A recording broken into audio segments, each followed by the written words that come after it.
Welcome to the Lessons Learned for Vets podcast page. My name is Lori Norris, and I created this show for you.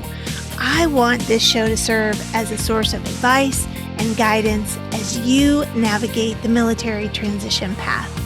I want you to know that you're not alone with what you're going through, and I want you to know that there is only one right way to transition out of the military, and that is the way that you choose to do it. We're just here to help smooth the path ahead of you and advise you about any bumps in the road that you might come across.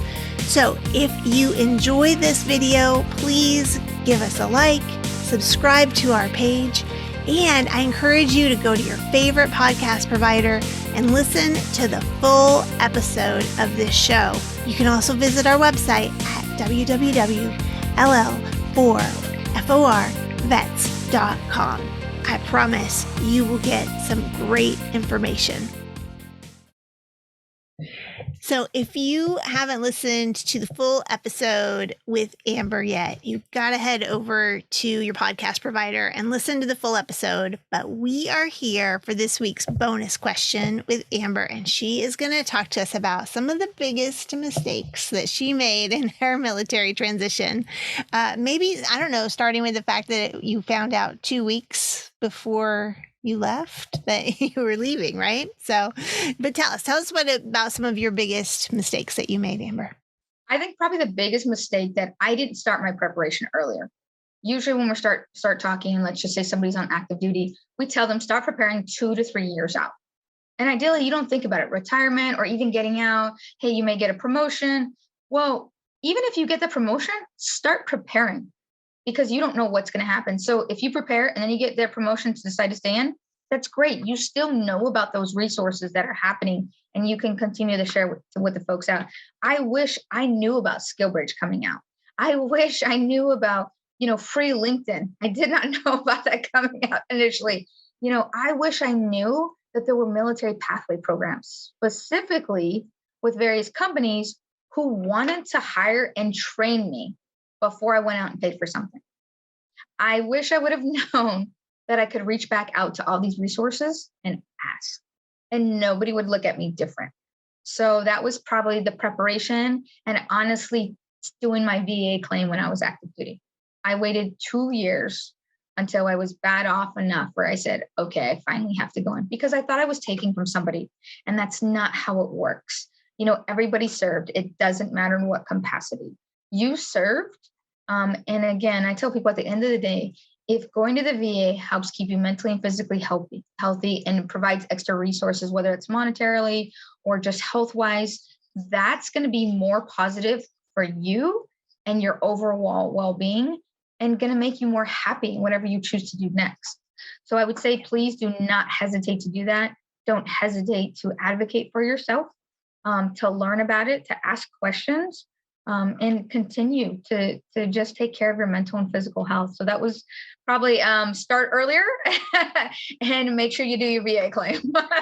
I know a lot of people, they're like, my disability is because whatever, like I hurt my knee. It wasn't in combat. It wasn't as though I was, stepped on a mortar or was shot in a combat situation. So my injury is less important or is less deserving of disability. And what would you say to that person who hesitates to go out and file that claim and follow the process because it feels like it's not worthy of a disability claim? Right. The biggest thing I would say is go get seen and go get taken care of. Because I tell people this, on the civilian side, do they carry 80-pound rucksacks? No. On days on end, are they in cold or hot environments? No. Are you time again away from your family and training, jumping out of planes, pushing heavy equipment, sitting down for long out periods of hours at a time? So these are all various things. And people think your disability claim mean you can't work. And that's not what it means. It just means you have incurred some injuries during your service. And it could be a wide variety of things. And so I would say just be educated about it. Ask those questions, go do it. Because again, I know, because I get my healthcare taken care of with the VA, it means that I can focus on other things. It means I can be healthier. I can get chiropractic service and acupuncture that help me sleep better, that help me be less irritable, that helps my pain management. So these are all things that add to your quality of life. So if you can get assistance, maybe you need a knee brace. Go ahead, go do that. What is it you need that you need assistance that can overall add to your quality of life, your overall health, right? Can help you be a more productive individual that you want to be, then go ahead and do that. Because in the military, everybody thinks, oh, well, you're whining, get the mission done, right? You don't want to be looked at as the whiner or the complainer. Do you really need to go to medical? Is it that bad? No, because it's mission and it's lives. And so this is the first time where we can stop and breathe and go, what do I need to do to actually be healthy for me? And what does that look like? Because when we're in pain, we self-isolate. And they're like, oh, I'm not in pain because I'm not doing anything. Right. You're not doing anything because you're in pain. So I don't want you to be that way, right? That you want that camaraderie. You want people, to be there for you, to assist you. And that's why these great services and organizations out there, want to assist you with that. So I would say, please don't be afraid that anybody's going to look at you differently for doing your claim, that you didn't earn it, you served, which means the VA needs to take care of you. And so this is why I'm a big advocate for talking about this and a big advocate for making sure you're getting all your necessary medical needs taken care of and taking care of your mental and physical health and wellness. Because mental health, we know, is huge. And our pain does affect that. And and again, it's okay to say, I'm having a bad day, and this is where where we get to lean into our community, right? This is where you call up your friends and say, I'm not having a great day. Can we have a 5-minute chat? Yeah. And just talk about, funny stuff or silly stuff, or sometimes that little pick me up. But that's what we all did. We supported and we picked up one another. We leaned into one another when we were in our military service. So continue to lean in, take care of yourself, and take care of your family, because you can't take care of your family if you don't take care of you, but you can't go around taking care of everybody else if you don't take care of yourself first. So don't forget about you in the whole process.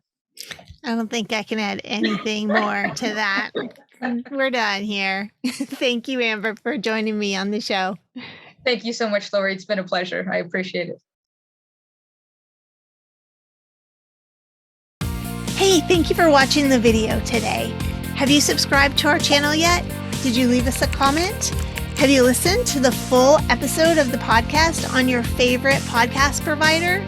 We sure would appreciate it if you would do all of these things to support us today.